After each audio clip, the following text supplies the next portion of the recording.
I'm just gonna go for it. Hello. Hello. Obviously, my name's Benjamin, and I'm just gonna be doing a Q&A basically to myself, because that's what I do. Yeah. So, this is for Social 10, obviously. Social 10-2. Right? Yeah. So first question. First question is, what is your understanding of the word globalization? Well, globalization is the future of the world, even though it has been here for a long time.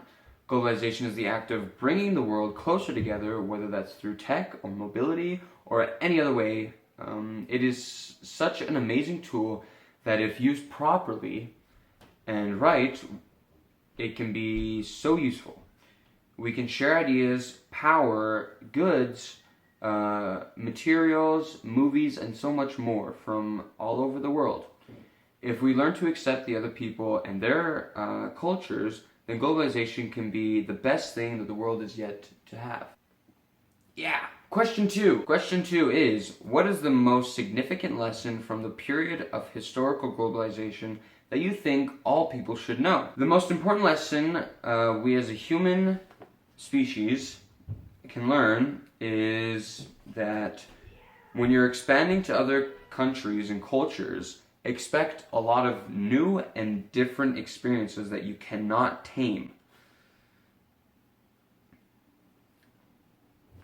See, people have to know that it's going to be so much different when you go from this culture to one culture. It's not going to be the same. So you can't try to put a cap on that. You can't try and tame that, because that's just going to make a lot of...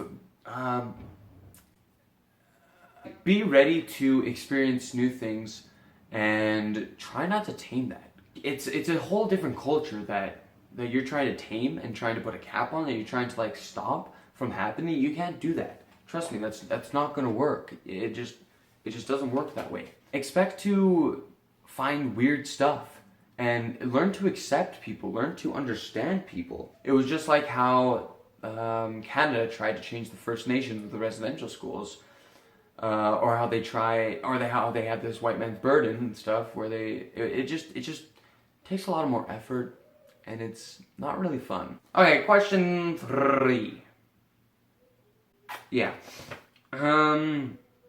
What do you think is the most important lesson about economic globalization that we should pass on to others? Well, economic globalization is how the world is coming together as one big global economy, making international trade easier. So basically, it's a perfect way for sharing goods and money and all around the world.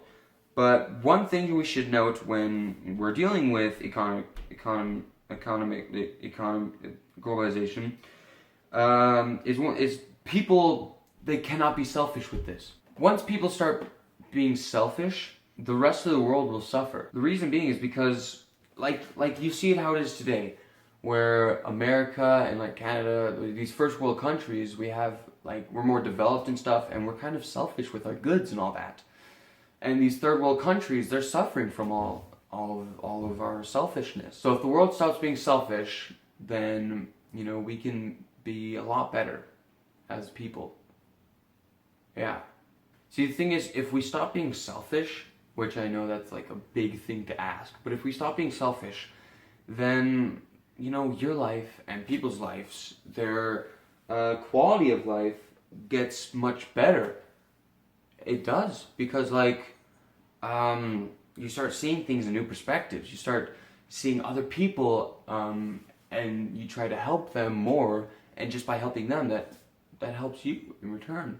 Question 4. In my opinion, can we both be prosperous and sustainable? Sustainability is being able to live in a certain way where you have what you need. Prosperous is when you prosper, when you prosper.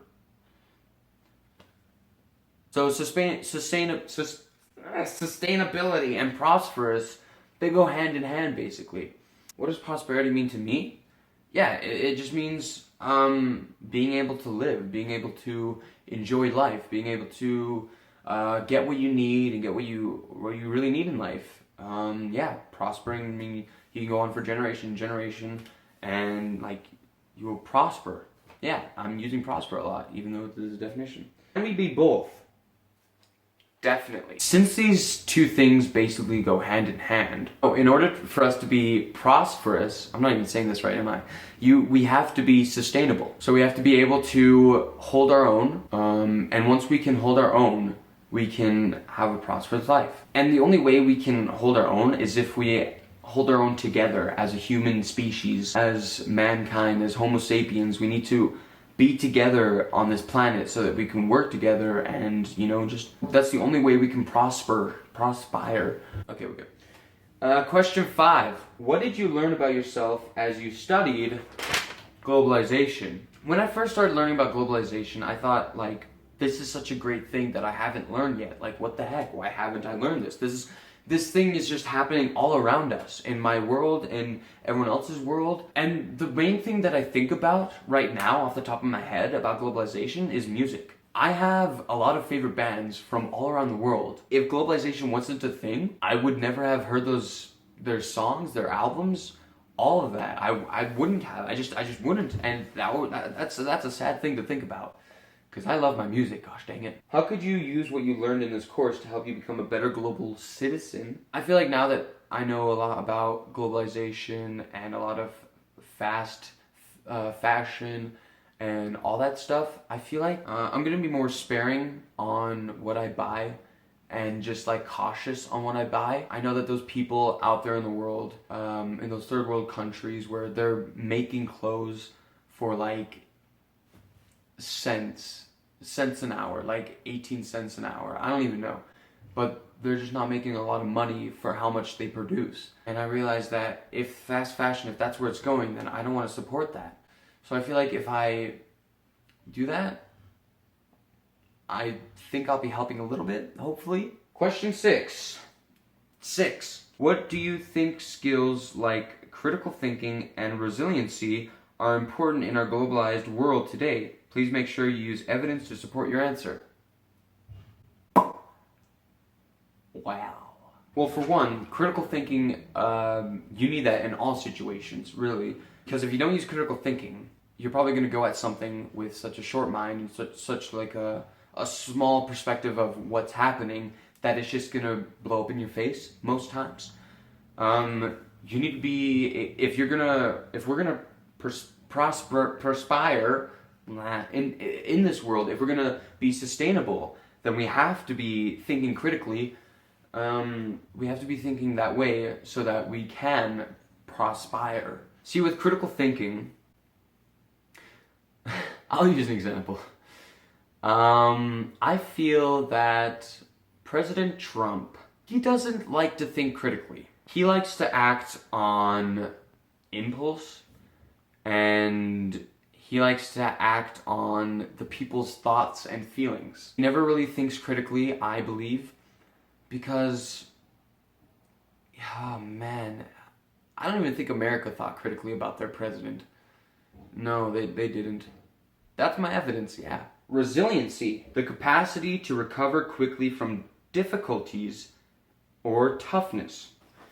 So yeah, resiliency is a huge thing that we need in this globalizing world. In order for us to learn from our mistakes and to become better as people, we need to be resilient. We need to come back from our faults and come back from our worries and troubles and just, come back it with resiliency.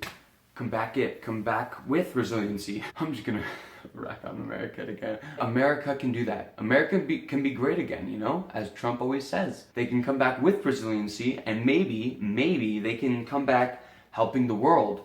Come back just not making America great again, but the world great again. And Canada can do that too. Like, we came back, I hope we came back from residential schools with resilienceness. And that's basically all I gotta say. I answered the 6 questions, hopefully good enough. Yeah, thank you for watching so much, and have a great day.